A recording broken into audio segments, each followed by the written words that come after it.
नमस्कार आज जी। आज हम बात कर रहे हैं विजय जी बैसला जी से, जो कि कर्नल करोड़ी सिंह जी बैसला के सुपुत्र हैं और आजकल राजनीति में पूरी तरह से सक्रिय हैं।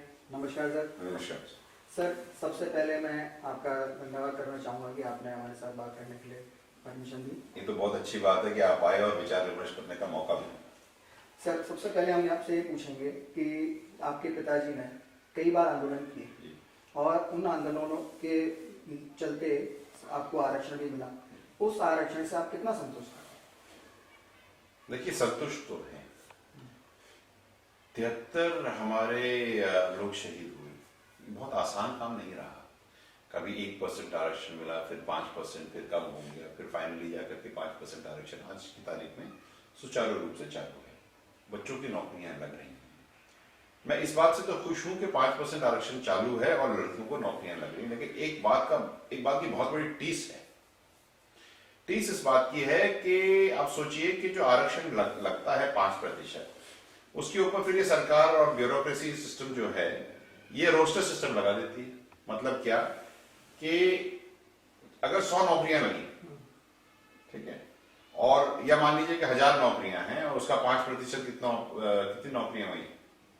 1000 में 50 हुई। तो 1000 में 50 नौकरियां जब बनती हैं तो वो क्या करते हैं कि वो इसको डिस्ट्रिक्ट वाइज बांट देते हैं। तो अगर किसी डिस्ट्रिक्ट में 21 वैकेंसी नहीं हुई तो आपको एक नौकरी नहीं मिलेगी। अच्छा, देखिए, 21 होंगे तो एक बनेगा ना 5%। सही है। तो अगर सीकर में 21 वैकेंसी नहीं बढ़ी 100 की, कहीं पर 8 बढ़ी, 33 जिले हैं, 33 में सब अगर 10-10 भी हो गए तो 330 हो जाएंगे। तो वो होती नहीं है। और जहां पर 21 सीट नहीं है वहां पर हमें आरक्षण नहीं मिलता। तो कायदे से तो हमें 100 में 5 मिलनी चाहिए, कभी कभी हमें 100 में 1 भी नहीं मिलती। तो आरक्षण मिल भी गया और नहीं भी मिला।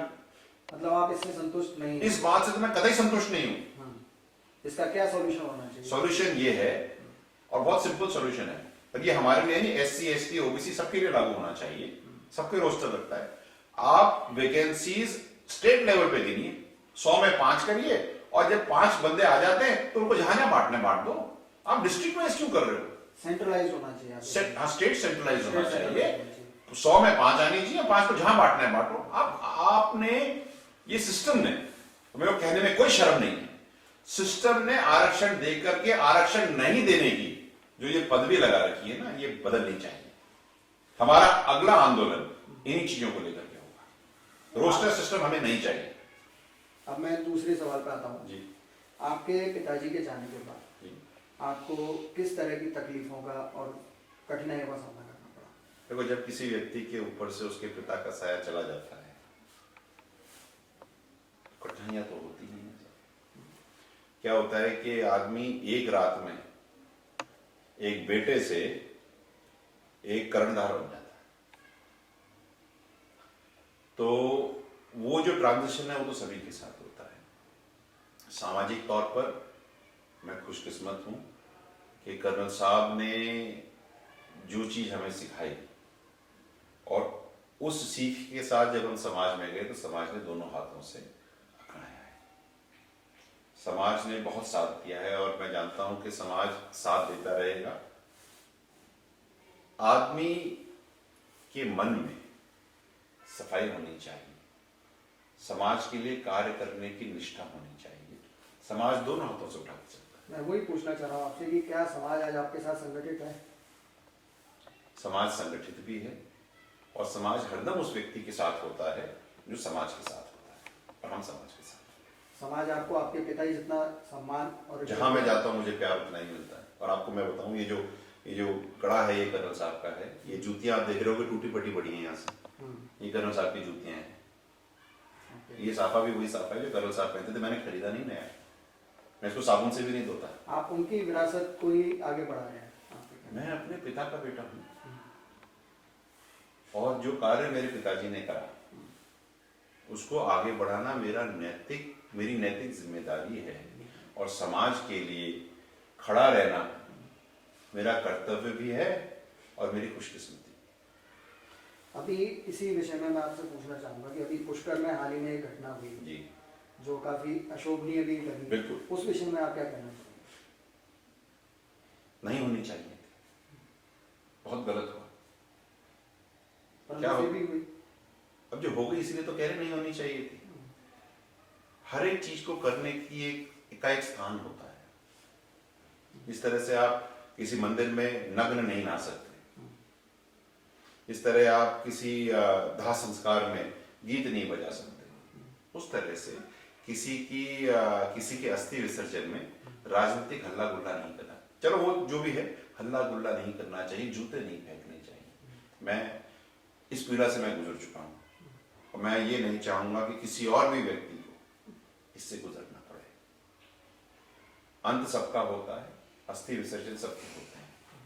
मेरे पिता के हुए, जिन लोगों ने ये जूते फेंके उनके पिता के भी होंगे, लेकिन मैं कभी ये नहीं प्रार्थना करूंगा कि आपके में भी ये इस तरह के जूते फेंके। लोगों को अपने अंतर्मन में देखना चाहिए। और मैं एक बात और कहूंगा कि कहीं पर हमारे राजनीतिक संस्कार जो है वो छीन हो गए। आप ये देखिए, राजनीति जब तक राजनीति तक रहे तब तक अच्छा है। जब ये कूटनीति और वो भी गंदे वाली, it's not a good sign. ये राजस्थान तो वो प्रदेश है जहां पर कोई ये भी नहीं कहता कि जूती मारेंगे, तो कहते मारी जूती तारे माथे पे बिराजेली। वो बिराजेली वाली भाषा कहां चली गई? तो राजनीतिज्ञों को मेरी तरफ से सलाह है साहब, अपने आप को भी सुधारो और अपने सपोर्टर्स को सुधारो। अगर आप अपने सपोर्टर्स को नहीं सुधार सकते तो ये विनाश की प्रवृत्ति बताता है। इसकी घटना के लिए आप किसको जिम्मेदार मानते हैं? सोच, संस्कारहीन होना, एक दूसरे को खुश करना, वन अपमैनशिप, इन्हीं चीजों को मैं बोलूंगा, क्योंकि ये राजस्थान के तो संस्कार है ही नहीं। ये किसी भी मर्यादित व्यक्ति के संस्कार नहीं है। मरघट में जश्न नहीं मनाया जाता। अब मैं आपसे दूसरी बात करता हूँ। इस साल जैसे आपको पता है चुनाव है, विधानसभा चुनाव जी राजस्थान के। जी। इस विषय में आपका क्या है एक्शन प्लान इस बार चुनावों को लेकर? देखिए, हम जो एमबीसी समाज है जिसमें गुर्जर, गडरिया, आपके देवासी, रेवारी, रायका, बंजारे, गाड़िया, लोहार, ये 5 जातियां जो आती हैं, जो कि एमबीसी समाज, इसको 5% आरक्षण मिला हुआ है। अगर आप मैप में देखें तो धौलपुर से लेकर के बाड़मेर बॉर्डर तक पूरी एक सरंग लाइन चलती है हमारे विधानसभाओं की, और इन सब विधानसभाओं में हम करीब 28,000 से लेकर 78,000 वोट हैं, और ये 200 में से 75 विधानसभाएं हैं। अगर मैं इसको 28,000 की जगह गिनती और कम कर दूं और 10,000 पे ले लूं तो भाई साहब 116 से ज्यादा विधानसभाएं आती हैं। लेकिन मैं तो एक 28,000 की सिंपल गणित लेके चलता हूं। तो जो समाज 37% विधायक विधानसभा में भेजता है, या 37% विधायक जो विधानसभा में बैठते हैं वो एमबीसी समाज के आशीर्वाद से अगर बैठते हों, तो हम ये चाहते हैं कि कम से कम 37 विधायक तो हमारे विधानसभा में बैठे, चाहे किसी भी पार्टी से आए, क्या फर्क पड़ता है। देखिए, हमारे संघर्ष समिति जो है, एमबीसी समाज जो, इसमें हर एक पार्टी के लोग, कांग्रेस के भी हैं, कुछ आरएलपी से भी हैं, कुछ बीजेपी से भी हैं। तो हम तो चाहते हैं कि 37 विधायक बने, किसी भी पार्टी से फर्क नहीं पड़ता, एमबीसी समाज के 37 विधायक बने। ये आप चाहते हैं? हम चाहते हैं, चाहे इस या तो इस विधानसभा बन जाए, इस चुनाव बन जाए, नहीं तो अगले में तो बनी जाएंगे। तो इसके लिए आप क्या करेंगे? क्या किस तरह से रणनीति रहेगी आपकी? देख लेना अभी हाँ, नहीं बोलना चाहिए आगे। बोलने वाली बात क्या, देखो हमारे जब काबिज करते हैं तो चाहिए ना साहब। आप डिमांड करेंगे सभी पार्टियों से? हम तो कह ही रहे, और पार्टी को देना भी चाहिए भाई। आप आज की डेट में देखो, कांग्रेस पार्टी जो बनी है गुजरों के वोट से बनी है, सभी कह रहे हैं, मैं अकेला थोड़ी कह रहा हूँ। और मिले कितने हमें एमएलए? 8। हारे कितने? 13। मिला क्या हमें? कुछ नहीं। बीजेपी के 13 हार गए, 8 इनके जीत के, हमें क्या मिला? जुलिना। कहां मिल रहा है हमें? हमारा, अगर मैं सिंपल टर्म्स में बताऊं आपको, हमें अपना पॉलिटिकल रिप्रेजेंटेशन चाहिए। ये आपकी डिमांड बिल्कुल है। कर्नल साहब कहते थे कि राजनीति ही सब तालों की चाबी है। भाई आप मेरे को बताओ, हम बाहर ट्रेन पे बैठ के कुछ करें या फिर विधानसभा में बैठ करके हम अपनी बात रखें, बात तो बात ही है ना, हम लोगों को क्यों परेशान करें, हम अंदर जाके काम करेंगे। अब ये रोस्टर वाली बात है, अगर हम अंदर होते तो हम अपने साथ साथ SC ST OBC सबका निहाल कर देते। किस तरह से? रोस्टर सिस्टम हटवा के। अच्छा, आप सेंट्रलाइज जो कह रहे हैं वो। अब आप ये देखो, MBC समाज के लिए, OBC के लिए इतने सालों से बैकलॉग था ही नहीं, सब उल्लू बना रहे एक दूसरे को कि साहब बैकलॉग होता ही नहीं है, बैकलॉग होता ही नहीं। मैं जब सेंट्रल गवर्नमेंट का ऑर्डर ला करके मैंने दे दिया DOP का कि देखो साहब ऐसे है, तब वो तो ये कहां से लेकर आए। अरे मैंने कहा तुम 2007-8 का ऑर्डर है महाराज, यानी 2013 का ऑर्डर। अच्छा, आपने अभी तक कहते आ रहे हो कि होता ही नहीं। मैंने कहा इंप्लीमेंट करो, होता ये है, रेप्लिकेशन है, हम तो करेंगे। जब राहुल गांधी जी को रोका था तब मान गए। अच्छा, उन्होंने कहा हम इंप्लीमेंट करेंगे कैबिनेट अप्रूवल करके। मैं वही कह रहा हूं, है सब कुछ, इच्छा शक्ति नहीं है। हमें लोग बाग केवल वोटर बना करके कोने में पटकना चाहते हैं, हम डिसीजन मेकर बनेंगे साहब। 75 विधानसभाएं काबिज करने वाला समाज कम से कम डिसीजन मेकिंग में अपनी भागीदारी तो निभाए। मगर आप जो जाति आधारित व्यवस्था की बात कर रहे हैं, आप ये मानते हैं कि जाति आधारित चुनावी व्यवस्था सही है? इसके अलावा और कौन सी चुनावी व्यवस्था है बताओ? नहीं, होना तो ये चाहिए कि कैंडिडेट बेस्ड चुनावी व्यवस्था होनी चाहिए, होना चाहिए, जाति आधारित होना चाहिए, लेकिन है कहां? सिस्टम ने इतने सालों से जो स्ट्रक्चर बना, वही आरक्षण वाली बात होगी आपकी, जो आपने कहा कि रिजर्वेशन होना चाहिए नहीं होना चाहिए, वही वाली बात होगी कि होना चाहिए। हाँ, होना तो नहीं चाहिए लेकिन है, और है तो फिर उसका उपयोग किया जाएगा। एक अगर आपने एक भी जाति का को आपने गांठा नहीं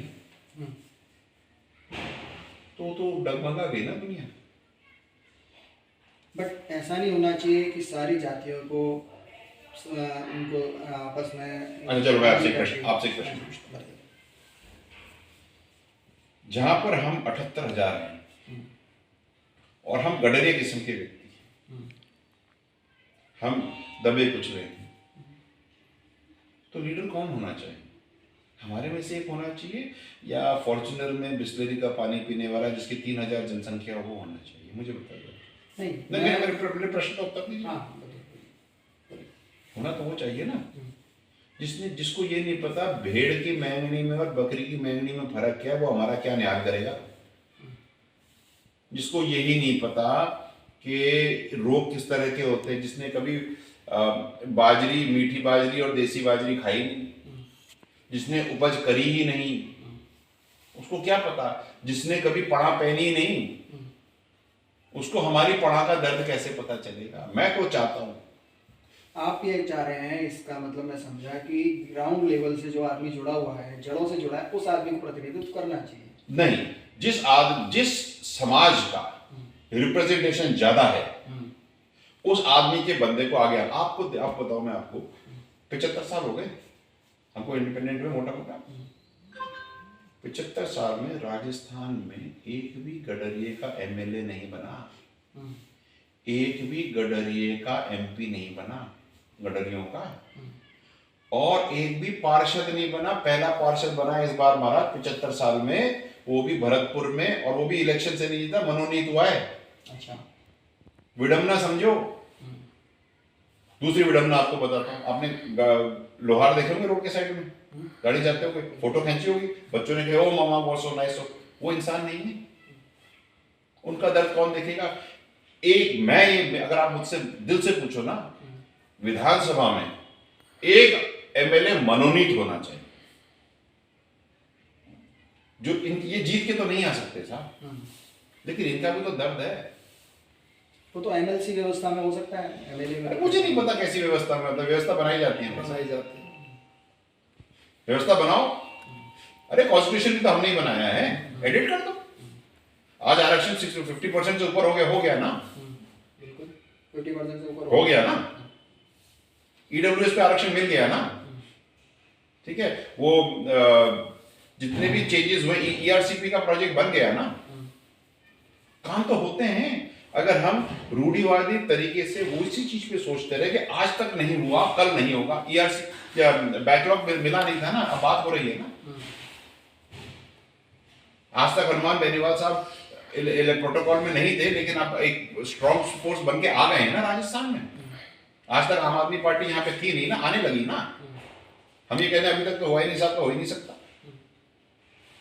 नहीं, बिल्कुल सही है, इच्छा शक्ति हो। आप बताइए, वसुंधरा जी से पहले कौन लेडी चीफ मिनिस्टर थी राजस्थान में? मेल डोमिनेटेड सोसाइटी में नहीं थी ना, आ गई ना, हुआ ना। Change is possible provided you want to do the change. इच्छा शक्ति होनी चाहिए, कुछ बदलने की इच्छा शक्ति होनी चाहिए। ये आपकी बात सही है कि कई ऐसे क्षेत्र या ऐसी जातियां, ऐसे लोग हैं जो इंटेलेक्चुअल हैं, जिनका प्रतिनिधित्व होना चाहिए विधानसभा में, बट उनको नहीं मिल पाया।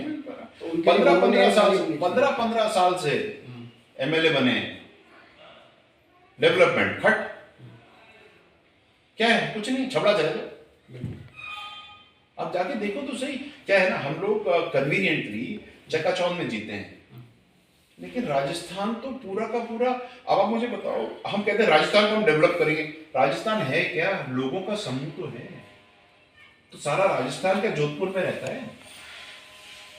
जो कामा में रहता है, जो आपके गुड़ामलानी में रहता है, जो आपके जालिपा जसई में रहता है, वो डेवलपमेंट उसको नहीं चाहिए क्या? एक तरफ आप ये देखिए, एक तरफ तो आप इंदिरा गांधी नहर से लेकर के बाड़मेर में खजूर उगा रहे हो, और एक तरफ हमारा पानी 700 फीट पे चला गया है, हमारी नदी सूखी पड़ी है। Imagine, let me rephrase it for you. Indus valley civilisation लेकर के अब तक जितने भी गांव बसे हैं, नदियों पे बसे हैं। बिल्कुल, लाइफ नदियां गांव पे नहीं बसी हैं, गांव नदियों पे बसे हैं। फिर आपने जाकर के डैम बना करके वो नदी बंद कर दी। किससे पूछ के करी? क्या आपने उन लोगों से पूछ के करी जिनकी आपने लाइवलीहुड खत्म कर दिया? आपको मैं बताऊं, हमारे पूरे क्षेत्र में गंभीर नदी सूखी पड़ी है, ग्राउंड टेबल चला गया है 650 फीट। ठीक है, मेरे गांव में पानी का टीडीएस है 5000 टीडीएस का पानी पीता हूं मैं। ठीक है, और पोर्टेबल वाटर का टीडीएस मैक्सिमम 600 होना चाहिए, 600। ठीक है, हो क्या रहा है? फ्लोराइड पॉइजनिंग हो रही है। 11 साल के बच्चे को आर्थराइटिस है। मैं, जो भी मेरी बात सुन रहे हैं, और ये आने वाला भविष्य में बता रहा हूं आपको, 11 साल के बच्चे को आर्थराइटिस है, 40 साल के व्यक्ति को चलने में दिक्कत है। मैंने एक्सरेज देखे हैं छोटे छोटे बच्चों के, जिसमें पूरी की पूरी थाई बोन और हिप बोन फ्लोराइड से ऐसे फ्यूज हो गई जैसे वेल्डिंग हो चुकी है। फ्लोराइड अकेला ऐसा केमिकल है जो पानी के थ्रू गर्भवती महिला के प्लासेंटा में चला जाता है और डेवलपिंग एम्ब्रियो के ब्रेन में जाके सेटल हो जाता है। मैंने 2 मंदबुद्धि बच्चे देखे पैदा हुए। अगर हमारी नस्लें मंदबुद्धि पैदा होने लगी, क्या करेंगी? लोग कहते नहीं है शर्म के मारे, लेकिन फैक्ट ये है कि औरतें बांझ हो रही हैं और पुरुष नपुंसक हो रहे हैं। और जो भी वहां पर 10-10, 12-12 बीघा के खेत वाले लोग बाग आज की डेट में या तो भरतपुर में या जयपुर में 250 रुपए रोज के हिसाब से बेलदारी कर रहे हैं। ये भविष्य हमने दिया, नदी बंद कर दी। आपका मानना है कि डैम नहीं बनने चाहिए? नहीं, डैम बनाओ, कोई दिक्कत नहीं है, लेकिन आप लोगों के स्ट्रक्चर तो बंद मत करो। आपने करा क्या? आपने ग्राउंड वाटर खत्म कर दिया यार। नहीं करो तो फिर समस्या है। इसको बढ़ाने में सरकार को ध्यान देना चाहिए। करती नहीं है, बिल्कुल नहीं करती। नेतागिरी का। अब आप सूखी, अब देखो मजेदार बात, सूखी नदी है, उसमें एनीकट बन रहे हैं, 15 करोड़ का एक एनीकट, पता नहीं किसके क्या बन रहे हैं। सूखी नदी में एनीकट क्यों बना रहे हो? अरे नदी खोल दो ना यार, डैम खोल दो थोड़ी देर। नहीं खोलोगे, आप खोल देंगे, फिर मत कहना खोल दिया विजय। आप चेतावनी दे रहे हैं कि ऐसा कुछ हम तो कर देंगे। मैं लोगों को मरने थोड़ी दूंगा भाई। नेतागिरी अपने घर पे, बच्चे मर रहे हैं। हम कहते हैं कि जितने भी नेता हैं 5000 टीडीएस का पानी हम लेके चलते हैं, आप अपने परिवार को पिलाओ, 1 महीना पिलाओ, है दम तो। बिल्कुल, हमारा दर्द हमारा है, तुम्हारा दर्द तुम्हारा है, लेकिन हमारा दर्द तुम्हारा नहीं हो सकता। ये होना चाहिए। रेडिकल बात करो, रेडिकल बात करो, एब्सोल्युटली रेडिकल डिस्कशन करो ना। लोग कहेंगे कि मैं बहुत एग्रेसिव बात कर रहा हूँ, लेकिन मैं सच्चाई बात कर रहा हूँ। मैं तो अपनी आने वाली नस्लियों को खत्म होते देख रहा हूँ। अभी इससे थोड़ा सा और अलग जी। हटके बात करते हैं। अभी राहुल गांधी जी की जो भारत जोड़ो यात्रा चल रही जी। थी, आपने उसका विरोध किया, बिल्कुल किया। क्यों? हमारे समझौते हुए थे 2019 में, 2020 में, सरकार ने पूरे नहीं करे। अच्छा। बैठे रहे हम लोगों ने, हम गिड़गिड़ा लिए, हमने बात कर ली। भाई at the end of the day हम भी तो ह्यूमन बीइंग्स हैं, हमारा भी तो x amount of patience level है। हम क्यों सुनते ही सुनते रहेंगे और तुम हमें ठालते ही ठालते रहोगे, ऐसे तो नहीं चलेगा। हमने एक दिन डिसाइड कर लिया। मैं वहाँ गया था रींगस भैरव मंदिर में, तो वहाँ दर्शन दिए, वहीं बैठा तो मीडिया वाले ने, भाई साहब ने पूछा कि आप क्या करेंगे? मैंने कहा विरोध करेंगे। क्यों करेंगे? बोला हमारे काम नहीं हुए। विरोध किया, डिस्कशन हुआ, 4 दिन की कॉन्वर्सेशन हुई, काफ़ी हद तक जो बैकलॉग की बात आई, सारी बातें आई, इम्प्लीमेंट होना चाहिए। तभी सरकार से आपका जो समझौता हाँ। चल रहा था उसमें क्या प्रोग्रेस है? केसेस के ऊपर पिछले 3-4 दिन में काफ़ी प्रोग्रेस है। नोडल ऑफिसर्स हर एक डिस्ट्रिक्ट में बन चुके हैं, एसपी वगैरह उस पर काम कर रहे हैं। केसेस खत्म, जो खत्म हो सकते हैं इमीडिएटली वो खत्म हो जाएंगे, जिनको चालान पेश करके निकालना है वो प्रोसेस जो है वो होगा। और कमेटी गठित हो गई है नौकरियों के लिए, जो प्रतिदिन भर्तियों की नौकरियां थी उसके लिए, 372, 233 के लिए। तो एक कमेटी है, कमेटी डिसाइड करेगी। अभी जैसे कि सरकार के कुछ मंत्रियों ने ये भी कहा कि कोई एक पॉइंट है जिस पर सहमति नहीं बन पा रही है, कुछ इश्यूज हैं, टेक्निकल इश्यूज। देखो, आपको 100% सब कुछ नहीं मिलता इस दुनिया में। You have to be satisfied with what is feasible. अगर आप कहो कि मेरे को चांद पे जाकर के बैठ करके डिनर करना है, वो रोज नहीं हो सकता। ठीक है, तो जो डुएबल चीजें हैं वो होंगी, जो डुएबल नहीं है भाई एक्सपेक्टेशन सबकी सब हो सकती है।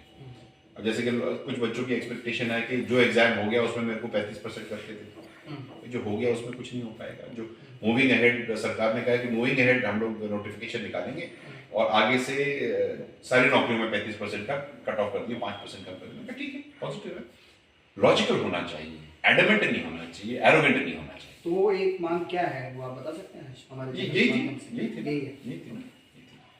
ठीक है। अच्छा, अब ये जैसे बिहार में अभी जातिगत जनगणना हो रही है जी, आपको क्या लगता है राजस्थान में बिल्कुल होनी चाहिए साहब। अच्छा, आप फेवर में हैं इसके? बिल्कुल।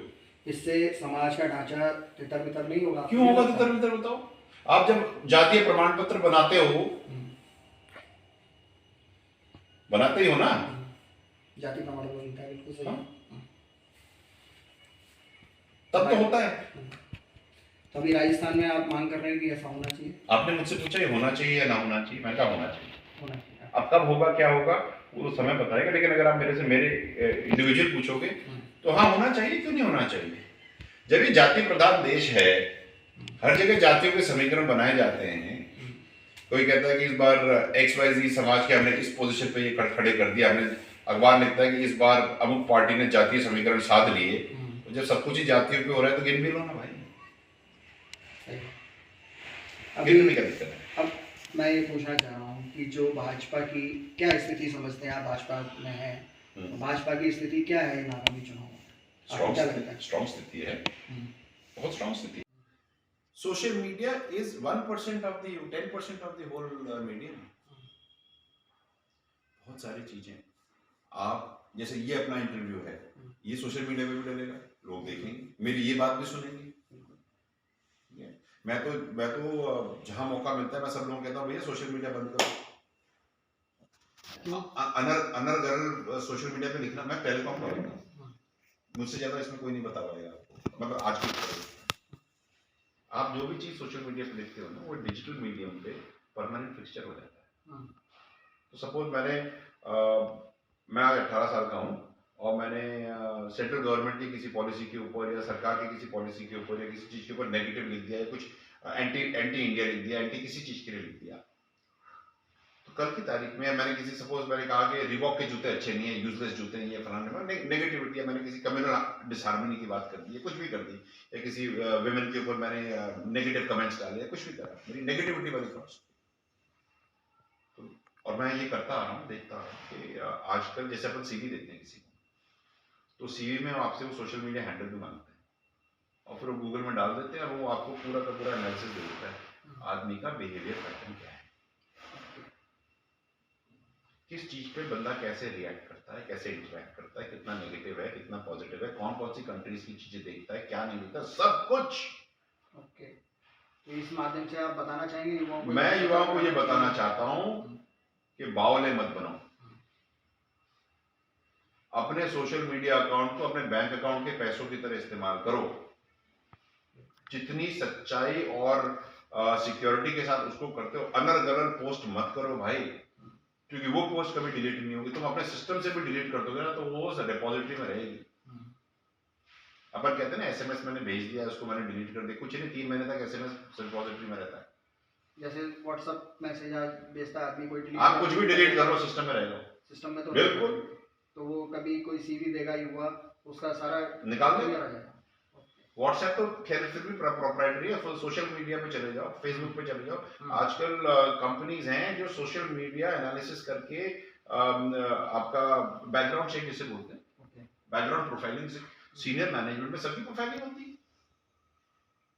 आप मेरी बात पे विश्वास न करो तो एक फ्री साइट है हबस्पॉट पे जाकर के अपना सोशल मीडिया हैंडल डाल दो, आपका पूरा बही खाता मिल जाएगा। अच्छा, कि आपने सपोज अगर आप ये बात करें मोटरसाइकिल्स के ऊपर, तो मोटरसाइकिल्स के ऊपर आपने क्या क्या फीडबैक दिया, क्या आपको अच्छी लगती है, बुरी लगती है। उसी तरह से अमुक रिलीजन के बारे में आपका क्या व्यू पॉइंट है, आपने कहां पर किस किस व्यू पॉइंट पर, बहुत साइंटिफिक है। लेकिन मैं ये कहना चाहता हूं युवाओं को कि भाई थोड़े से जोश में अपना भविष्य खराब मत करो। चलिए, बहुत अच्छी बात कही आपने। अभी इसी तरह से जैसे यूथ के बारे में बोला आपने, महिलाओं के विषय में क्या कहना चाहेंगे? महिलाएं राजस्थान की 48% जनसंख्या है सर। हर घर की महिला वो घर चलाती है। मैं चाहता हूं कि राजस्थान की महिलाएं आगे बढ़कर आएं, राजनीति में आगे बढ़कर आएं, ब्यूरोक्रेसी में आगे बढ़कर आएं, हर चीज में, खेल कूद में भी। एक एकेडमी है अजमेर में, अजमेर हॉकी एकेडमी, जिसकी सरकारी है, जिसकी कोच है पल्लवी, महाराष्ट्र की हैं, and she is a national hockey player. उनकी टीम अभी जीत कर आई है, बाड़मेर में हुआ था अंडर 19। मैं उनको देखता रहता हूँ, बहुत फॉलो करता हूँ, बहुत उनके साथ लगा रहता हूँ। जोश देखिए, ज्यादातर लड़कियां आदिवासी हैं, ज्यादातर लड़कियां प्लेयर्स जो है अलग अलग जगह से हैं और गरीब स्ट्रक्चर से आ रही हैं। बहुत बड़ी बात है कि इस तरह का बढ़ावा मिल रहा है और लड़कियां आगे अच्छा कर रही हैं। मैं ये कह, और अगर ये सब गांव वाले सुने तो मैं उनके लिए कहना चाहता हूं कि तुम्हारी बेटियां ही तुम्हारा धन है भाई, और इसको आप सजो, इनको अपॉर्चुनिटीज दो। ये तुम्हारे लड़कों से ज्यादा अच्छा काम करेंगे।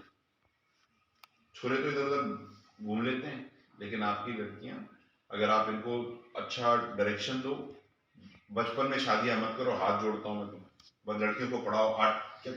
रूरल में क्या होता है कि 8वीं हुई नहीं, शादी कर दी। जब तक बाल विवाह भी बहुत होता है। हाँ, होता है ना, आटा साटा होता है, बाल विवाह होता है, इतनी मतलब कुरीतियां हैं।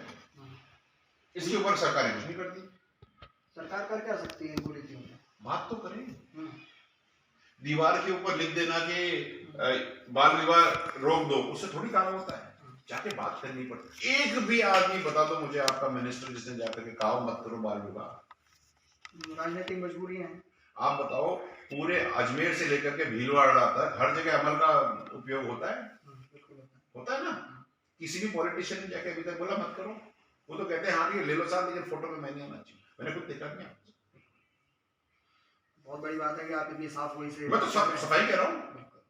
हमारे तो लोग हैं, किसी दूसरे देश के थोड़ी हैं, और दूसरे देश के होते भी तो क्या मैं उनके मरने की बात करता? हम अपनी नस्लों को अच्छा देखिए, अमर की प्रॉब्लम क्या है भाई साहब, मैं तो बहुत नजदीक से देखा और मैं बहुत जाता हूँ, ट्रैवल करता हूँ। जिस पिता को अमर की आदत लगी होती है ना, वो अपने बच्चे को लगा देता है। अच्छा, इसलिए कि जब मैं बूढ़ा हो जाऊंगा तो जब बेटा अपने लिए लेकर आएगा तो कम से कम मुझे उसमें थोड़ी सी मिल जाएगी। ये तो बहुत गलत चीज है। ये तो है,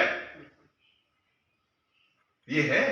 पीढ़ियों की पीढ़ियां, जितने भी नेतागण उस इलाके से, अजमेर से लेकर के भीलवाड़ा से लेकर के आप गुड़ा मलानी से लेकर आगे तक जितने भी जीतते हैं, किन्हीं को देखा है इसको रोकते हुए?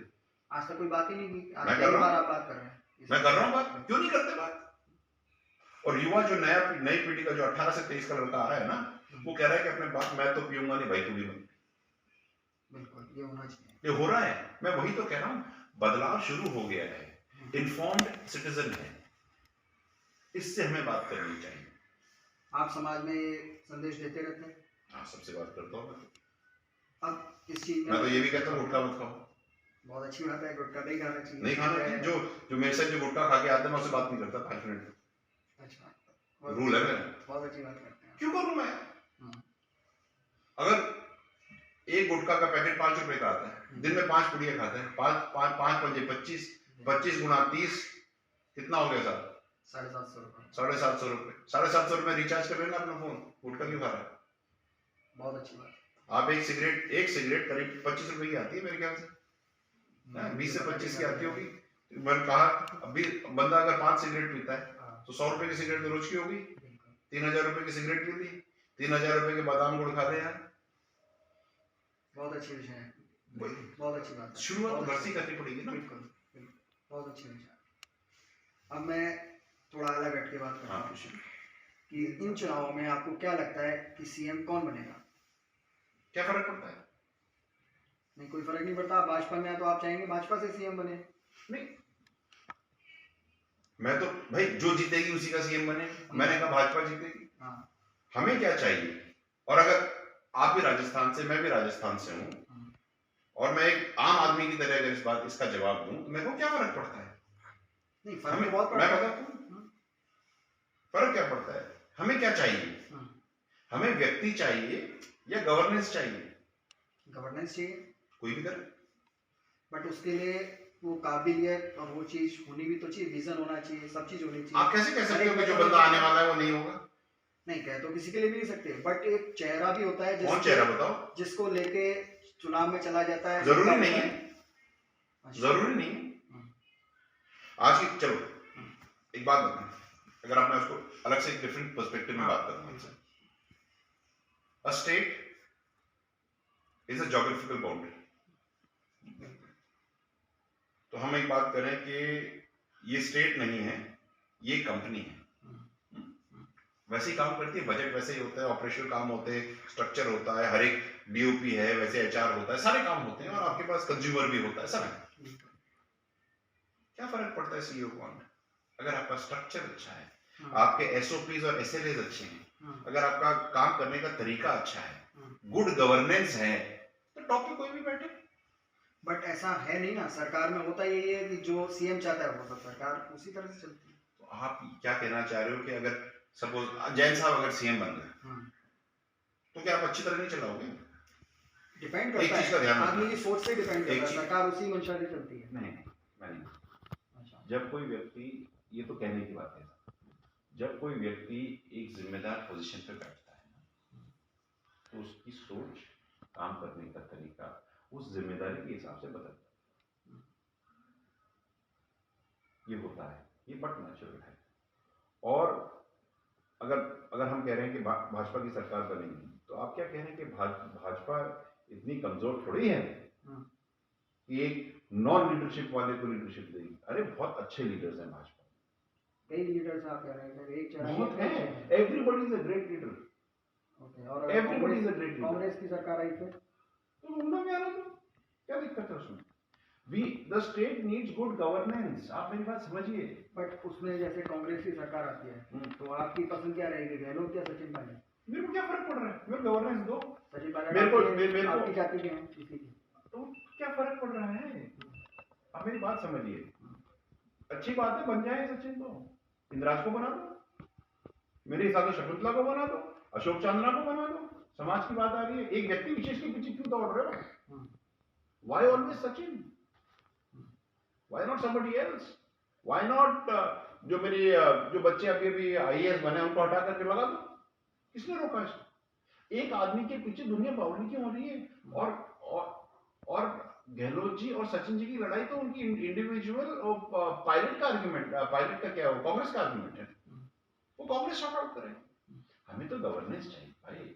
जो बच्चा आज की तारीख में जना है उसको, जैसे हम लोग अपने आरक्षण संघर्ष समिति का जो हम लोग विजिट करते हैं, हम लोग 1 साल का शॉर्ट टर्म प्लान करते हैं, 5 साल का प्लान करते हैं और 21 साल का, कि ये आइडिया ये है कि आज जो बच्चा जन रहा है 21 साल बाद जब वो व्यस्त होके कॉलेज में पढ़ेगा या कॉलेज में निकलेगा तो उसको समाज कैसा मिलेगा वो हमें आज डिसाइड करना है ना। उसी तरह से हमें ऐसे विजन के लोग चाहिए गवर्नेंस में जो स्टेट को आज से 21 साल बाद का प्लान करके चले कि 21 साल बाद ये कैसा होगा। बट जनरली आप कह रहे हो ये बहुत अच्छी सोच है आपकी, होनी चाहिए। होता नहीं है, होता नहीं है। सोच रखोगे तभी तो कुछ होगा। आप बोलोगे होता नहीं इसलिए मैं सोचूंगा ही नहीं। अब भाई अगर आपको बॉम्बे बाय ट्रेन जाना है तो पहले टिकट तो खरीदना पड़ेगा ना। तो अभी हम टिकट खरीद रहे हैं, ट्रेन में कब बैठेंगे पता नहीं, लेकिन टिकट तो खरीद लें। अब पायलट अपने आप को वेस्टिंग तो कर रहे हैं। पायलट और गहलोत विवाद की बात आपने करी, इसका ये कांग्रेस का विवाद है, हमारा विवाद नहीं। तो कांग्रेस पर क्या असर पड़ेगा आगामी चुनाव में इसका? वो तो कांग्रेस जाने, आप भी थोड़ा सा, हमें क्या फर्क पड़ रहा है? आपकी बीजेपी की सरकार आ रही है, हमें क्या फर्क पड़ रहा है? अच्छा, कांग्रेस को नुकसान क्यों है आपके हिसाब से इससे? नुकसान फायदा that is up to them, who am I to say. मतलब आपका कहना है कि भाजपा को इससे कोई फर्क नहीं पड़ेगा, इनके विवाद से कोई फर्क नहीं पड़ेगा? मतलब मुझे फर्क नहीं पड़ रहा और सरकार बीजेपी की आ रही है। चलिए, अब मैं पूछता हूँ कि बीजेपी में वसुंधरा जी का जो इम्पैक्ट है वो कितना है और आगामी चुनावों में उनकी क्या भूमिका रह सकती है? वसुंधरा जी का इम्पैक्ट बीजेपी में नहीं राजस्थान में बहुत रहा है। ईआरसीपी की जो हम बात कर रहे थे वो तो उन्हीं की देन है, उन्हीं के कार्यकाल में इसका डिस्कशन हुआ। ठीक है, आप छोटी सी बात करूँगा, आप यहाँ चले जाओ ब्रिज में 84 कोस की जो यात्रा है रोड बनी हुई है, आज की तारीख में गाड़ियों से जाते हैं, कहाँ से बनी है? तो वसुंधरा जी का योगदान बहुत है। आगामी चुनाव में वसुंधरा जी चेहरा हो सकती है भाजपा चुनाव? मैं कौन हूँ साहब? ये मैं भारतीय जनता पार्टी में एक कार्यकर्ता, मेरी तरफ से जो पार्टी डिसाइड करेगी वो सराखों पर, हम उसमें डिसीजन वाले नहीं हैं। हाँ ये जरूर है कि अगर एमबीसी समाज की तरफ से देखूं तो 75 विधानसभाएं जो हैं हमारी निर्णायक रहेंगी इस चुनाव में। अभी आपने जो बात कही संगठन की, तो इसमें आपके समाज को संगठन में कितना प्रतिनिधित्व मिल रहा है और कितना मिलना चाहिए? बिल्कुल नहीं मिल रहा, मैंने आपको बताया ना अभी। जिस कंट्रीब्यूशन में हम लोग राजस्थान की राजनीति में लोगों को जिताते हैं उस तरह के कंट्रीब्यूशन में हमारा तो रिप्रेजेंटेशन है ही नहीं। तो जब मैं रिप्रेजेंटेशन की बात करता हूं पॉलिटिकल, वो केवल एमएलए में नहीं होता, हमें संगठनों में भी रिप्रेजेंटेशन चाहिए, हमें पार्षदों में भी रिप्रेजेंटेशन चाहिए, हमें पंचायतों में भी चाहिए। क्यों नहीं चाहिए भाई? हर जगह। अब आप देखिए कांग्रेस का तो संगठन अभी बन ही रहा है, भाजपा के संगठन में हम लिमिटेड हैं, करीब ढाई लोग हैं। ढाई कैसे? ढाई ऐसे कि एक हमारे प्रकोष्ठ के अध्यक्ष हैं, एक हमें हमारे जिलाध्यक्ष हैं और एक आधे जिलाध्यक्ष हैं, तो ढाई हुए। इस तरह से आप ढाई कह रहे हैं? हाँ मैं ढाई कह रहा हूँ। और अगर आप देखो जो सच बात है कि मेरे से अभी थोड़ी देर पहले ही चर्चा हो रही थी कि अगर आपके 65 लोग हैं तो 1 से लेकर के 22 नंबर तक जो शुरू टॉप होते हैं जहाँ पे लीडरशिप डिसीजन मेकिंग होती है, वहां तो हम है ही नहीं। वहां आपको प्रतिनिधित्व चाहिए, होना चाहिए ना, होना चाहिए आपका। अगर आपकी 75 विधानसभाएं हैं काबिज करते हैं तो रिप्रेजेंटेशन तो होना चाहिए। क्यों नहीं होना चाहिए बताओ? कम से कम अगर आप चुप भी बैठो तो कम से कम सुनने लायक तो हो। अब मैं एक चीज पूछना चाह रहा हूँ कि आपके समाज में आज सचिन पायलट जी की क्या भूमिका है? क्या लगता है आपको कि कितना प्रभाव है सचिन पायलट? आपका प्रभाव ज्यादा है सचिन पायलट? मैं कौन होता हूँ बताने वाला यार, ये कोई क्वेश्चन है? क्वेश्चन तो इम्पोर्टेंट ये होगा कि किस व्यक्ति ने समाज के लिए, व्यक्तियों के लिए, खास करके युवाओं के लिए क्या कंट्रीब्यूशन किया। हाँ, इसी बारे में बता दीजिए। मैं इसमें बताता हूँ, और ये मैं सचिन की बात नहीं कर रहा, विजय की बात नहीं कर रहा, मैं सारे नेताओं की बात कर रहा हूँ। ठीक है, क्या है अमूमन क्या होता है कि आप ये समझिए कि राजस्थान के पॉलिटिकल स्ट्रक्चर में अमुक, जैसे आप जातियों की बात कर रहे थे, जाति वाले व्यक्ति को टिकट दे दिया तो उसको जातीय वोट दे देगी। इस बार नहीं होगा। अच्छा, इस बार ऐसा नहीं होगा, क्योंकि जो मैं कह रहा था कि जो 18 से 23 साल का बंदा है ना, वो समझदार है, वो देख रहा है। आप ये देखिए, इसी कार्यकाल की बात कर रहे हैं, 2019 2020 गुर्जर समाज की बात कर, चलो सब कुछ एमबीसी की बात कर लेते हैं, सब बाकी को तो मैं बात ही नहीं करता। 2 आंदोलन हो गए, एक राहुल गांधी जी की यात्रा का विरोध का, 3 हो गए बड़े आंदोलन। नेता कहां गए, कहां हैं? ये जो प्रश्न मैं कर रहा हूं, ये विजय बैंसला नहीं कर रहा है, ये वो युवा कर रहे हैं जिनकी आवाज बनके मैं आपको कह रहा हूं कि मुझे तो हर रोज पूछते हैं कहां गए। अच्छा, जो सरकार में है वो तो चलो समझ लिया कि वे सरकार में उसलिए नहीं आए, जो इलेक्शन लड़के हार गए वो कहां हैं? चलो, जो हार गए वो किसी पॉलिटिकल पार्टी से अलाइन थे, जो टिकटार्थी हैं वो कहां हैं? आप जिस समाज से वोट मांग रहे हो उस समाज के युवाओं के साथ अगर आप नहीं खड़े हो तो युवा आपके साथ क्यों खड़े होंगे? एक बात का जवाब दो मेरे को। नहीं, बिल्कुल सही है आपकी बात। युवा सब समझ रहा है, सब देख सब रहा है, समझ रहा है, और वो आज बहुत इसलिए समझदार है। इसलिए ये वाले इलेक्शंस जो होंगे, और ये मैं अपने समाज की बात नहीं कर रहा, ये हर समाज में है, क्योंकि मैं बहुत ट्रैवल करता हूं सब, और मैं होटलों में नहीं रुकता, गांव में रुकता हूं।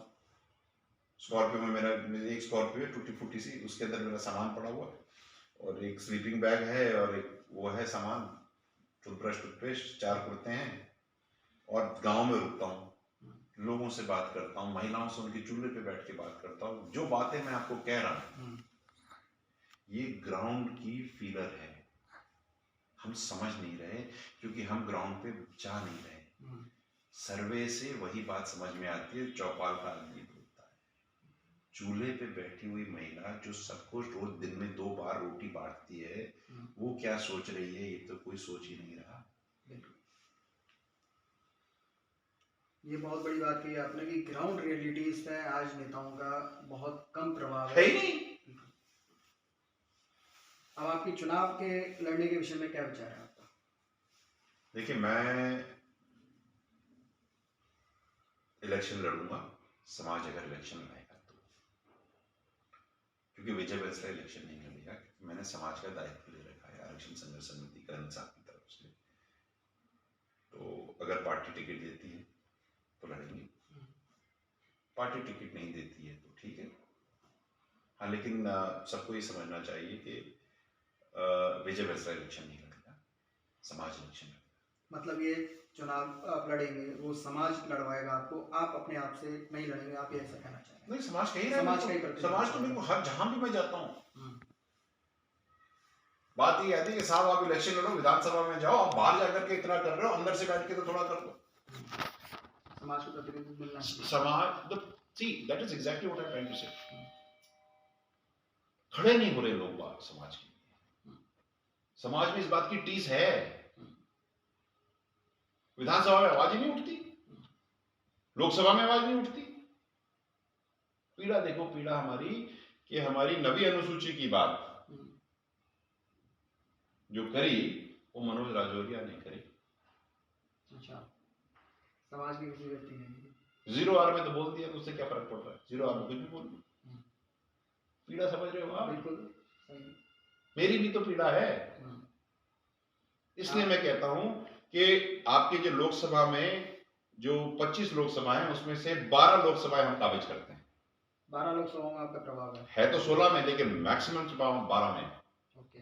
हमको इस बार लोकसभा में एमबीसी समाज के 4 सांसद चाहिए साहब।